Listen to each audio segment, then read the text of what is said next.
Welcome to Cultivated Live for Wednesday, October 16th, 2024. My name is Jay Rosenthal. I'm the co-founder of Cultivated Media. I'm here with my other co-founder, Jeremy Berke. He's also our editor-in-chief. We do this, or try to do this every day. The past couple weeks has been hard because of travel to Benzinga, actually in Chicago, which we can talk about in a bit. But since we launched Cultivated, our goal has been to be cannabis industry first, providing you with the most important, insightful, useful, and timely information every single day through our newsletter, which you can get at cultivated.news. It's called Cultivated Daily. We do that through this daily live stream, Cultivated Live.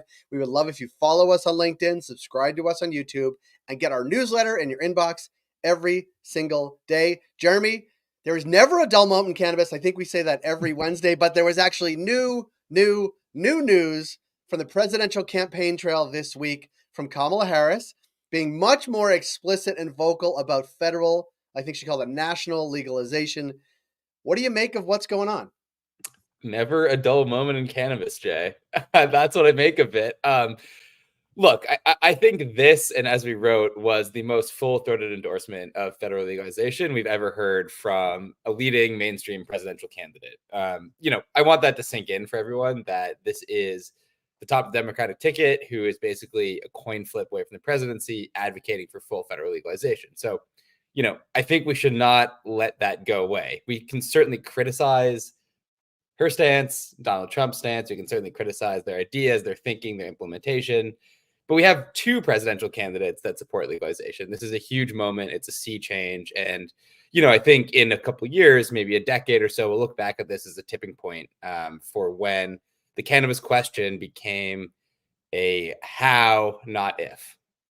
Well, when we do that in 10 years, when you and I are doing this, as I'm going to be a much older man, I'll be much grayer in my beard. We're going to look back on this tweet that you posted that says the reactions to Trump supporting Amendment 3, banking reform versus Harris supporting full federal legalization probably correlate entirely to how said person is going to vote next month. So we have seen people criticizing, obviously, Kamala Harris. She's been the vice president. What have they done? She was a prosecutor. We've had people saying, how can you trust anything Donald Trump says? Because if he's opening his mouth and it's moving, he's generally saying something that is on some sort of false scale or lie. But then you catch some arrows and slings on Twitter for posting stuff like this. But it does get views on X, as we know. But talk a little bit about the tweet. I do. I catch the arrows and slings, but I kind of want the arrows and slings. I mean, I'm stirring the pot a little bit deliberately. So look, I think there's a lot of thinking in industry. There was a CNBC article a couple weeks ago about how the industry is not sold on Kamala Harris's cannabis stance, right? Look, I think that is fair on a emotional level, and let me sort of undergird that point. Biden and Harris both campaigned on cannabis reform. Here we are 4 years later, where not much concrete has really happened, right? There's been a lot of rhetoric, a lot of symbolic change, but nothing has really happened. On the one hand, yes, they have pushed through rescheduling, which is, I've written, and I think a lot of people have said, the biggest federal change in cannabis policy since, 1971, when Nixon basically started the war on drugs. So look, that is huge. But the fact of the matter is, Schedule 3 hasn't happened yet, right? These processes take time. They have to work their way through the levers of the federal government. We'll know a lot more after the December 2nd hearing about whether it's going to occur or not. But I think that's a fair criticism, that they've had all this rhetoric and, tangible concrete change hasn't occurred yet. But, at the same time, the Republican Party is the party of prohibitionists, right? This is the party of Reagan. Trump's cannabis policy in his administration was very regressive compared to Biden's. And look, I think, Jay, this as well as I do, all policy is personnel. And we have very little idea of who the next Trump attorney general will be. At least his first attorney general was not only looking the other way about cannabis, he was a cannabis opponent, Jeff Sessions. He rescinded the Cole memo, which directed the DOJ to refrain from using resources to clamp down on medical cannabis. And so, look, I think when you look at the past 4 years, you can be emotionally a little bit sad that the Biden-Harris rhetoric did not meet reality. At the same time, it is very obvious which party is sincere about the issue, which party has a leader that is sincere about the issue, and, which person as president may actually move the needle on this specific issue. I think those hoping Trump is going to be the pro-cannabis candidate are going to be left very, very sorely disappointed if he wins the White House. I'll be disappointed if he wins the White House as well. And you mentioned his first attorney general, but his a later attorney general, Bill Barr, has actually been very vocal his opposition against any kind of legalization. And Yes. I think he even said he wants the states to roll it back. It's been a mistake. He's been very vocal. Not that he would be the attorney general again. I doubt he would be, but it does sort of lend itself to people in the legal thinking of the Trump world are actually very much against legalization, even on the state level. Yeah, and I think there's two things there. One is that, look, like I think Bill Barr is no fan of Trump. I don't know if he'll ever get a job in a future Trump administration. But his law firm is working directly with Smart Approaches to Marijuana, which is an anti-legalization group to fight against rescheduling, right? Like that is obvious on its face. And the second thing is Harris has certainly evolved on this issue, right? As a prosecutor, she's been criticized. Some people have written from the right that she's been, throwing black men in jail as a prosecutor in San Francisco. That is not entirely true, but it is true that she was a prosecutor. And it is true that in 2010, she was not for cannabis reform in the same way she was just 8 years later as a senator when she introduced a full federal decriminalization bill in the Senate, right? So politicians are definitely allowed to evolve on issues. This is one that Harris has evolved on, and this is one she is sincere about. Now, is it a priority for her if she takes the White House? I doubt it. But I did think it was quite interesting how she is messaging and how the Democrats are messaging on legalization compared to the Trump administration, Trump campaign. She couches legalization as this opportunity agenda for black men. So that is specifically tying it to racial justice, economic empowerment, and also specifically using it as a vehicle to uplift her support where she is underperforming Obama and Biden, which is in black men. And so it'll be interesting to see from a political science angle if that is the lift it needs. But also the fact of the matter is that the Democrats have been signaling a lot on race relations, writ large. And if cannabis can be a part of that, maybe it will become a priority. No, it's been an interesting week, and I thought we were done with cannabis news, to be quite honest. After President Trump came out in favor of Amendment 3 in Florida to spite his former rival Governor DeSantis, but it turns out it was yet to be actually full throated, and it's interesting to see as it comes down to the last 3 weeks.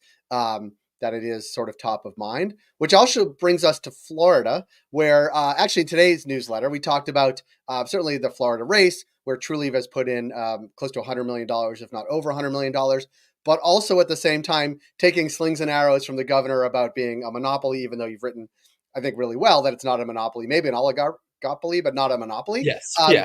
But also at the same time, two of the big players in Florida, Trulieve and at this time Planet 13, announcing big expansions in the state, which actually, it's interesting to see them grow even in the midst of being criticized for growing. Yeah.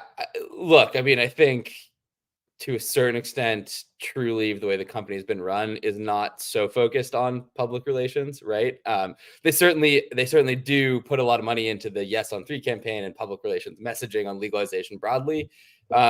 But I don't know if the company, and I'm not speaking in terms of internal reporting, but based on the way I've interacted with them as a reporter, based on the way they act and their executive team acts, I don't know if they really care that the messaging doesn't look that good. I think they want to make a lot of money. And, if Amendment 3 passes, they will certainly make a lot of money. I think they will probably recoup their investment on the ballot initiative pretty quickly within a few years. And so they're going to try and get as much scale as possible, whether or not it passes, but if it does pass, they're going to be in a really good spot.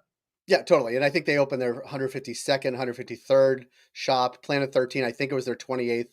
I mean, in Florida, 32nd overall. So the big are getting bigger in Florida for sure, but also in the rest of the country as well. And so we're heading into the final 3 weeks of the election, November 5th. What else are you keeping your eye on that's interesting to you, Jar?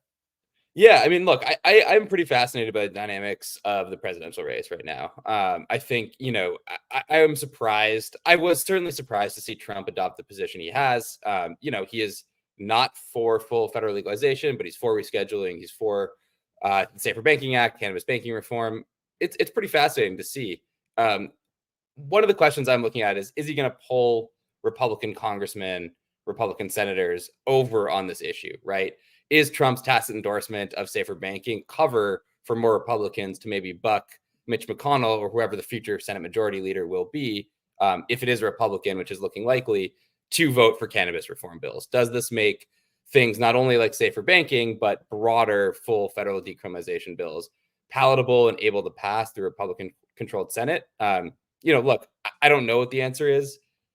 I have a feeling I know what the answer is, that most people will buck Trump on the issue, but Trump support is certainly a huge symbol and a huge signal, that they can move a little further than we might expect. Yeah, I think someone subtweeted you. Is that the right term? That that Yes. that zero Republican senators or congressmen have come along to Trump's side since he announced his support for safer banking, even a couple Yeah. of weeks back. So it hasn't moved people, certainly not yet, or not vocally as of yet, but we shall see over time. One interesting other thing that I'm keeping my eye on, and came up in a conversation we had, I think, with uh, Omar.